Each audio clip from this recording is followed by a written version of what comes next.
अगली बिहू, उत्तरायण और पौष वर्ष के भी अग्रिम शुभकामनाएं।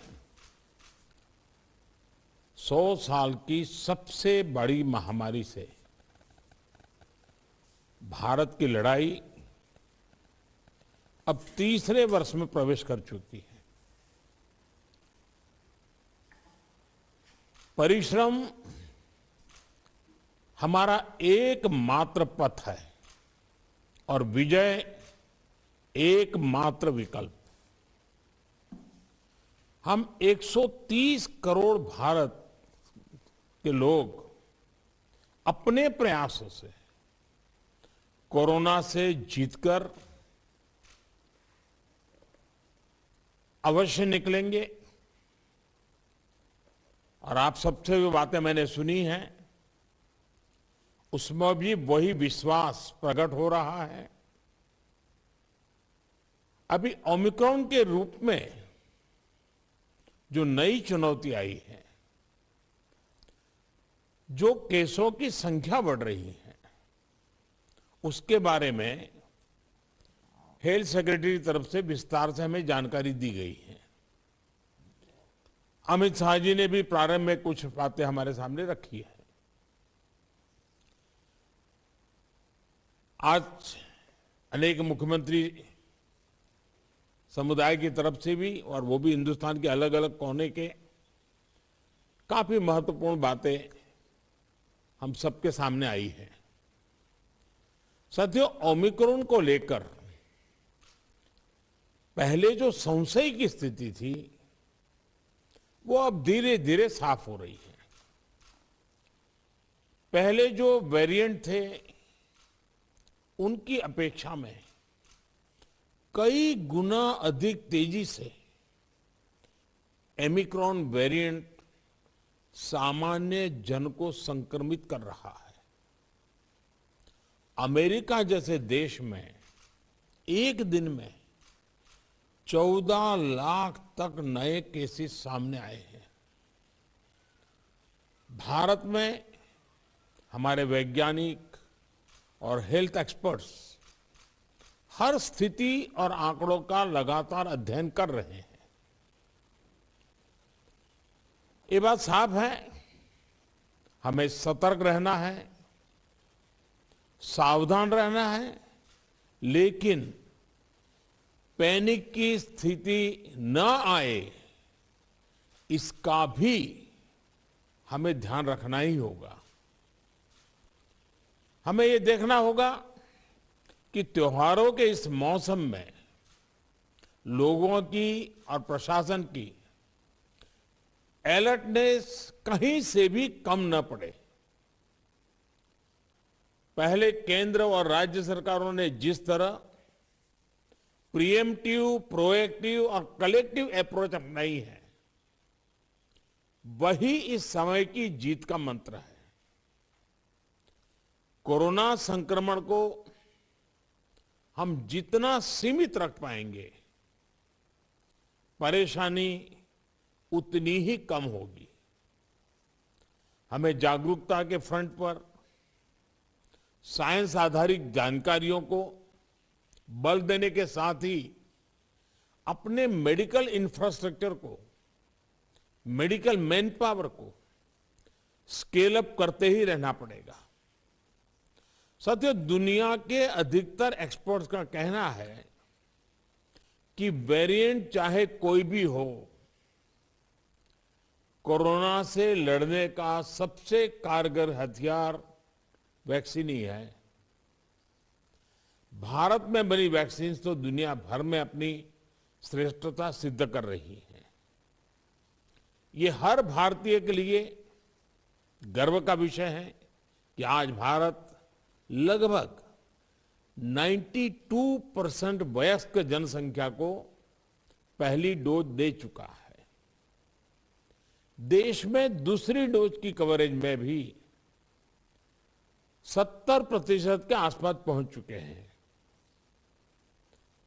और हमारे वैक्सीनेशन अभियान को 1 साल पूरे होने में अभी भी 3 दिन बाकी है। 10 दिन के भीतर ही भारत अपने लगभग 3 करोड़ किशोरों का भी टीकाकरण कर चुका है। ये भारत के सामर्थ्य को दिखाता है, इस चुनौती से निपटने की हमारी तैयारी को दिखाता है। आज राज्यों के पास पर्याप्त मात्रा में वैक्सीन उपलब्ध है। फ्रंटलाइन वर्कर्स और सीनियर सिटीजन्स को प्रिकॉशन डोज जितनी जल्दी लगेगी उतना ही हमारे हेल्थ केयर सिस्टम का सामर्थ्य बढ़ेगा। 100% टीकाकरण के लिए हर घर दस्तक अभियान को हमें और तेज करना है। मैं आज अपने उन हेल्थ केयर वर्कर्स, हमारी आशा बहनों का भी अभिनंदन करता हूं जो मौसम की कठिन परिस्थितियों के बीच वैक्सीनेशन अभियान को गति देने में जुटे हैं। साथियों, टीकाकरण को लेकर भ्रम फैलाने की किसी भी कोशिश को भी हमें टिकने नहीं देना है। कई बार हमें ये सुनने को मिलता है कि टीके के बावजूद संक्रमण हो रहा है तो क्या फायदा। मास्क को लेकर भी ऐसी अफवाहें उड़ती हैं कि इससे लाभ नहीं होता। ऐसी अफवाहों को काउंटर करने की बहुत जरूरत है।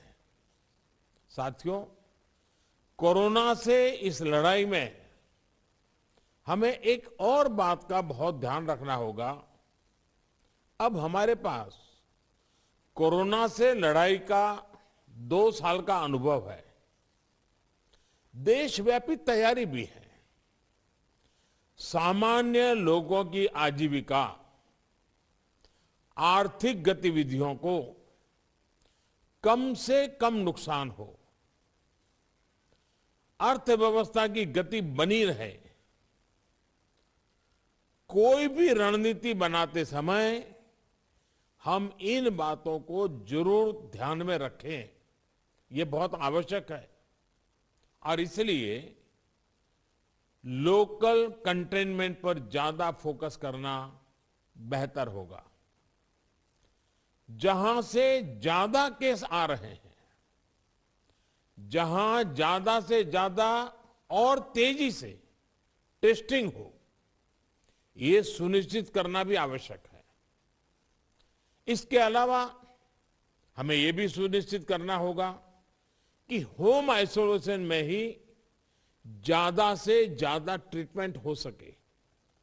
इसके लिए होम आइसोलेशन से जुड़ी गाइडलाइंस को, प्रोटोकॉल को, उसे फॉलो करना और स्थितियों के अनुसार इंप्रूवाइज करना भी बहुत जरूरी है।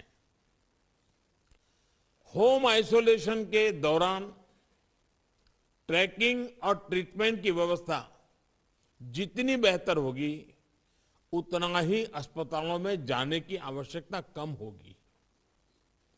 संक्रमण का पता चलने पर लोग सबसे पहले कंट्रोल रूम में संपर्क करते हैं। इसलिए उचित रिस्पांस और फिर मरीज की लगातार ट्रैकिंग कॉन्फिडेंस बढ़ाने में बहुत मदद करती है। मुझे खुशी है कि कई राज्य सरकार इस दिशा में बहुत अच्छी तरह नए नए इनोवेटिव प्रयास भी कर रही है, प्रयोग भी कर रही है। केंद्र सरकार ने टेलीमेडिसिन के लिए भी काफी सुविधाएं विकसित की है। इसका ज्यादा से ज्यादा उपयोग कोरोना संक्रमित मरीजों को बहुत मदद करेगा। जहां तक जरूरी दवाओं और जरूरी इंफ्रास्ट्रक्चर की बात है तो केंद्र सरकार हर बार की तरह हर राज्य के साथ खड़ी है।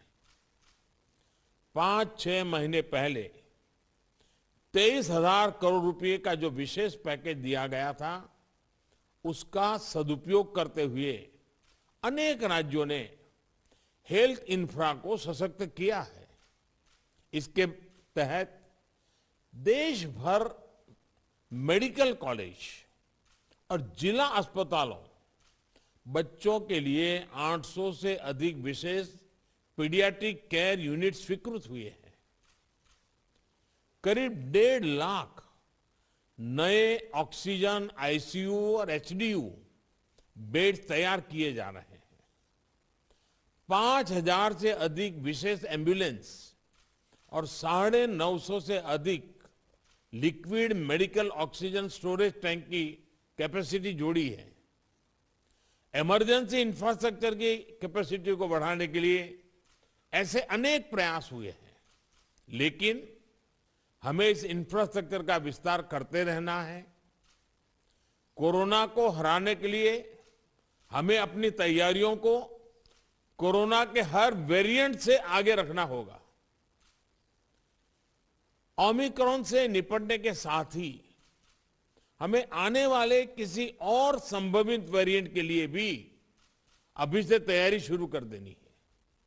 मुझे विश्वास है हम सभी का आपसी सहयोग, एक सरकार का दूसरी सरकार के साथ समन्वय कोरोना से लड़ाई में देश को ऐसी ही ताकत देता रहेगा। एक बात हम भली भांति जानते हैं, हमारे देश में एक हर घर में ये परंपरा है, जो आयुर्वेदिक चीजें हैं, जो काढ़ा वगैरह पीने की परंपरा है, इस सीजन में उपकारक है। इसको कोई मेडिसिन के रूप में नहीं कहता है, लेकिन उसका उपयोग है। और मैं तो देशवासियों से भी आग्रह करूंगा कि ये जो हमारी परंपरागत घरगथ्थू जो चीजें रहती है, ऐसे समय उसका भी काफी मदद मिलती है, उस पर भी हम ध्यान केंद्रित करें। साथियों, आप सभी ने समय निकाला, हम सब ने अपनी चिंताएं साझा की और हम सब ने मिलकर के संकट कितना ही बड़ा क्यों ना आए, हमारी तैयारियां, हमारा मुकाबला करने का विश्वास और विजयी होने के संकल्प के साथ हर एक की बातों में से निकल रहा है। और यही सामान्य नागरिक को विश्वास देता है और सामान्य नागरिकों के सहयोग से हम इस परिस्थितियों को भी सफलता से पार करेंगे। आप सभी ने समय निकाला, इसके लिए मैं हृदय से आपका आभार व्यक्त करता हूं। बहुत बहुत धन्यवाद।